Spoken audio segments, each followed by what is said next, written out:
Okay, so we're going to begin to talk about these adjusting entries that I had mentioned about in the previous introduction. And so, again, what you need to keep in mind is that the adjustment process is a process that happens at the end of the period in which you have certain accounts that need to be adjusted. And so we have broken those accounts into 5 categories in which you can memorize in order to understand.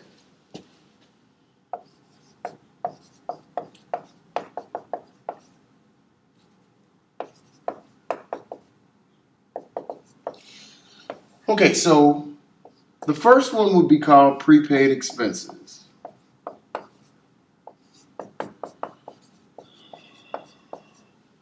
The next one is called depreciation. Third one is called accrued expenses.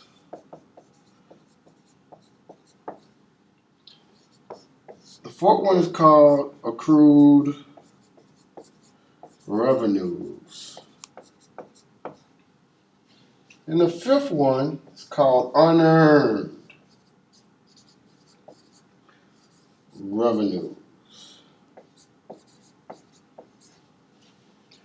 And so basically what we're going to do is we're going to discuss how to properly account for these 5 particular entries, okay? And so the first one that we're going to talk about are obviously your prepaid expenses. And again, what I like for you guys to do is keep in mind of the titles. The titles are everything. The titles give you a sense of how logically the people who created this information were thinking, right? And so when you think about it, you have 2 words here that's defining what this particular entry is: prepaid expenses, right? And so you want to think about, what is a prepaid expense, right? What is a prepaid expense? Well, how about this? If you take a real good look at it, you could consider that a prepaid expense must have to do with something with an expense being prepaid. So that's actually what a prepaid expense is. A prepaid expense is an account that is created whenever you prepay on an expense, basically. So we know what expenses are by now. We have several expense account examples. We have salaries expense, we have rent expense, we have insurance expense, we have advertising expense, we have utilities expense. We have all those different several expense categories. And basically, in order to create a prepaid, you have to do one particular thing. You have to what?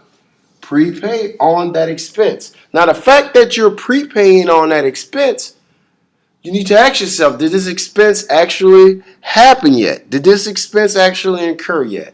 And the correct answer should be no. The expense didn't even happen yet. But the fact of the matter is that you're prepaying in advance on an expense that hasn't incurred. Okay? So the expense is not really there, and that's the important part about that. And so if you really understand what I'm telling you, then you know that a particular prepaid expense can't be an expense account. It's not an expense account, even though it has the word expense in there, because the expense, the actual expense, hasn't happened.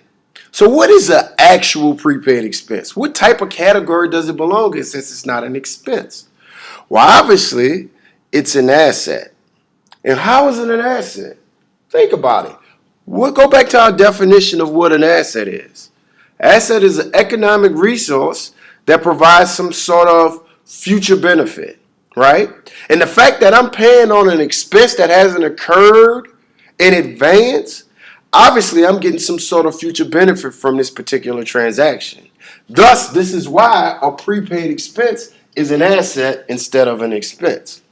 Okay? So first rule about prepaid expenses, they're not expenses, they're assets. Okay? And so, in order for us to understand the adjusting entry, we have to first analyze the initial entry. We have to have an initial entry in order to adjust from that with this particular example. And so, the easiest way to look at this is to perform an example. So, let's suppose that we prepay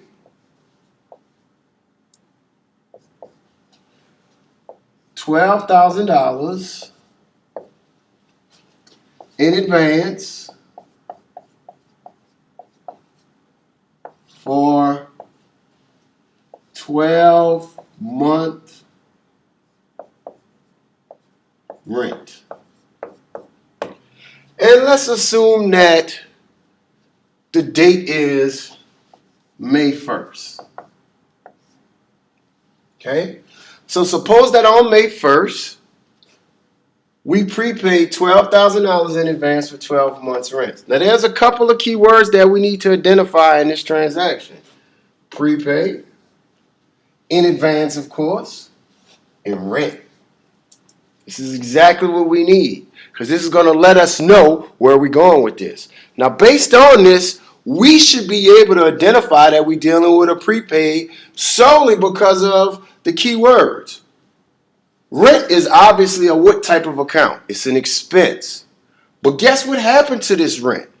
We prepaid in advance. So you should know right there, okay, I have an expense that hasn't occurred, but I'm prepaying in advance for it. Okay, so this rent hasn't happened, but on May 1st, we're about to pay $12,000 out for 12 months rent in the future. So there's an initial entry that's required for this. So our initial entry, well, prepay, right? Prepay is similar to paying, right? Paying is similar to pay. Suppose that we paid. I could substitute that, right? And we already know anytime you see the word paid, we have to do something to cash. Anytime you see the word paid, we credit cash. So we know in the initial entry, we're going to credit cash. But we also know when we prepay on an expense, which is rent, that we create another account. That's called a prepaid expense. And we know that prepaid expenses aren't expenses, they're actually what? Assets. So that prepaid is an asset, and from the business standpoint, it's doing what? Is it increasing or is it decreasing? The prepaid is increasing.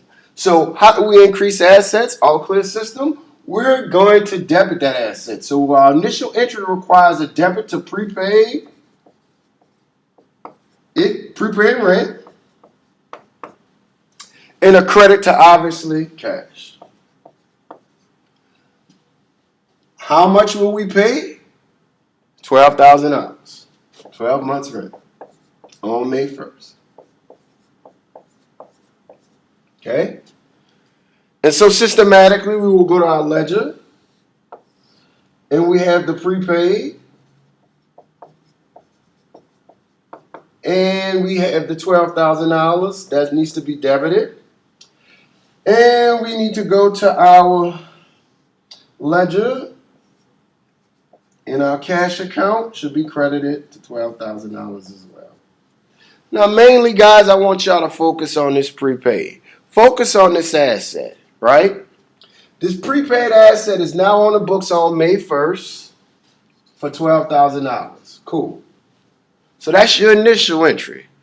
Now, we normally adjust at the end of the period, which I've already said. We adjust after we finish that first trial balance. That's at the end of the period. Let's suppose the end of our period is in December, the end of the year, right? End of the year. So now it's December. Now it's December 31st. And now it's time for us to make the adjustment. The adjustment.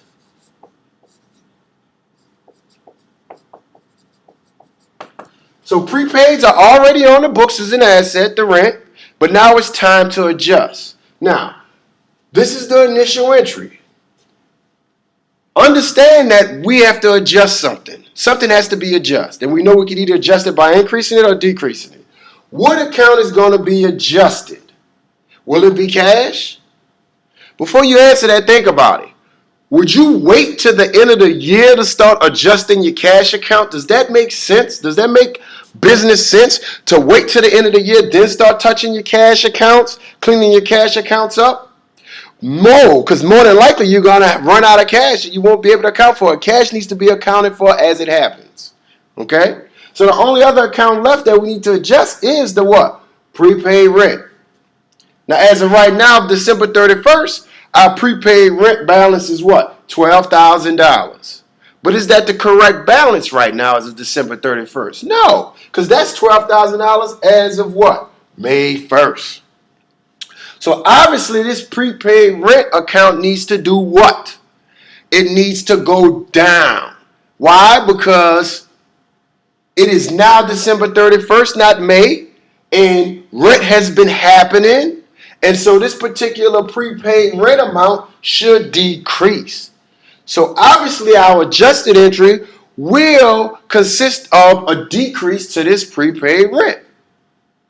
And the only way to decrease an asset is by crediting the asset. And so with that understanding, we know that our adjusted entry will consist of a credit to the prepaid rent. So we already understand that. We're going to credit this prepaid rent. We have to lower it because time has passed, right? Now, the question is, what are we going to debit? We know we have to debit prepaid rent, credit prepaid rent, but what do we have to debit? Well, think about it. What has happened from May 1st to December 31st? Time. And what has happened within time? Rent has been due. Since rent has been due, rent has been happening. Since rent has been happening, rent has been incurring. And rent, we know, the actual rent we know that's been due is a what? Expense. So what's really happening is we initially had this asset that consists of a certain amount at the beginning of May. But every month that rent was due, this asset should be going down. And the reason the asset is going down is because the expense is doing what? Going up. So you start off with this in the asset, and then eventually the asset does what? Decrease as the expense happens. Get it? And so on December 31st, the expenses happened. And so now we have to record that expense. And when we record expenses, when we increase expenses on the books. How do you increase an expense? With a debit. Therefore, our adjusted entry for this will be a debit to what? Rent expense. And we've already said we know what we're going to credit. We have to adjust the prepaid. So we're going to credit prepaid rent. We're going to credit prepaid rent. Now, this is the correct journal entry. This journal entry will not change from your experience in this particular class as of right now. So you should understand at this level that if you have a prepaid that needs to be adjusted, you always debit an expense and you always credit the actual prepaid account. Okay? Now, the only other thing we have to do is get the amount. We have to get the amount. So we already know time has passed from May to December. How much time has passed is going to dictate the proper amount. What we need to do, guys, is we need to count the months from May through December. And what you need to do, which I strongly suggest, I teach this stuff and I still do it. I use my fingers. Use your hands. So we're going to start from May 1st, May to the end of May, June into June, July into July, August into August, September into September, November into November, December to the, I forgot October. Let's start over. May to the end of May, June into June, July into July, August into August, September into September, October into October, November into November, December through the end of December. So those are 8 months. 8 months. This is why it's important to use your hands. 8 months that has passed. 8 months that has passed. And so initially we paid for 12 months. $12,000 for 12 months. So I did that to make it real systematic for you. $1,000 a month is the rent, obviously, right? $12,000, 12 months rent, $1,000 a month. But we can calculate that because we've already figured out that it was 8 months that's passed. So what we're going to do is we're going to take $12,000 which is the total, and we're going to multiply it times 8 over 12. 8 being the time that has passed, 12 being the actual months. We're going to multiply it times 8 over 12. And obviously that's going to give us what? $8,000, which represents 8 months of rent that is passed. And so now we understand that it's time to post. And so if we post this correctly, we have now reduced our prepaid rent to the proper amount for financial reporting. We know how much prepaid rent we have left because 8 months have passed and we paid for 12. So how much months do we have left? 4. So how much should we have in our prepaid rent account? $4,000. And we do have that now. So consider why it's important. Consider why if we didn't make this adjustment, we would still have on the books $12,000 of rent. Likewise, we've also made the adjustment to increase our rent expense for the proper period. So this is yet a perfect example of how to adjust for your prepaids. I would strongly suggest that you guys watch this example a few times to make sure that you really understand the depth of the nature of this particular transaction.